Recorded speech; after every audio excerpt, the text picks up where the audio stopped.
今天要和大家分享的是豬肉丸子豆腐番茄湯，听起来太家常了，但如果問你應該用什麼部位的肉餡，選老豆腐還是嫩豆腐？西紅柿要不要去皮？胡椒粉要不要？如果要，那是用黑胡椒還是白胡椒？怎麼把湯煮得更濃一些呢？雖然沒有標準答案，但一定會產生不同的效果。比如肉餡要放蔥薑，是加蔥薑水還是放蔥薑末呢？如果追求表面光滑、味道柔和，就放蔥薑水；希望有顆粒感、味道更衝，像紅燒丸子、獅子頭，就放蔥薑末。肉餡的選擇就比較複雜了。我正在準備美國奧林匹克大師大標賽，所以用的是少油的純里脊。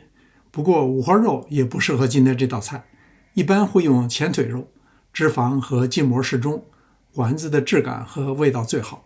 加適量白胡椒粉。您知道黑胡椒和白胡椒是來自同一個胡椒粒嗎？待會兒我再告訴您是怎麼回事。里脊肉太瘦，加點香油，要不口感太柴了。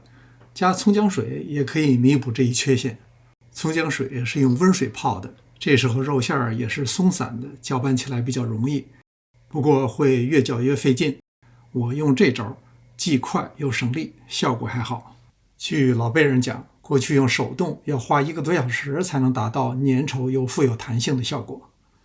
這時候開始分幾次倒入冰水，冰水能使油脂凝固，肉餡粘稠收緊。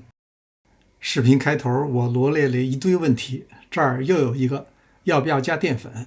不加澱粉，肉味更純，湯更清，但口感容易柴，丸子容易散。我用的是里脊肉，加澱粉會好一些，成功率更高，口感嫩滑 Q 彈，湯也更濃。最後攪拌成这種滋潤粘稠又富有彈性的樣子就可以了。蓋好，放到冰箱裡備用。前面提到的問題，用老豆腐還是嫩豆腐？我覺得比較穩妥的是偏硬的嫩豆腐。還有就是西紅柿要不要去皮？其實只要你切得足夠細，幾乎吃不到有皮的感覺。鍋裡放適量的油，先把蒜片煸香。等蒜片出現微黃的狀態，加入番茄丁。這一步其實挺關鍵的，把番茄炒爛，直到出現紅油的狀態才好吃。加入1茶匙糖，來中和一下番茄的酸味。希望湯顏色更深、更濃，再加2湯匙番茄醬。番茄醬完全散開以後，下入豆腐。用這種偏硬嫩豆腐的缺點是不易入味兒，有2個解決方案，一個是現在加1茶匙鹽，小火炒一會兒，或者增加一道工序，豆腐提前焯水，那時候加一點鹽，稍微煮一會兒。加水的量可以寬一些，要能夠保證丸子放到裡邊能夠完全沒過。再加入1湯匙醬油，這邊煮着，另一邊準備做丸子。這回我用了一個好玩的工具，挺好用的，不是給它做廣告，其實做出來的形狀並不咋地，主要是快，手也乾淨。手工汆丸子當然更漂亮，還有你可以用清水來汆丸子，然後放到別的菜裡。細心的人可能注意到，我汆丸子的時候水並沒有滾開，而是似開非開的狀態，這樣丸子不容易散，而且先放和後放的丸子成熟度也差別不大。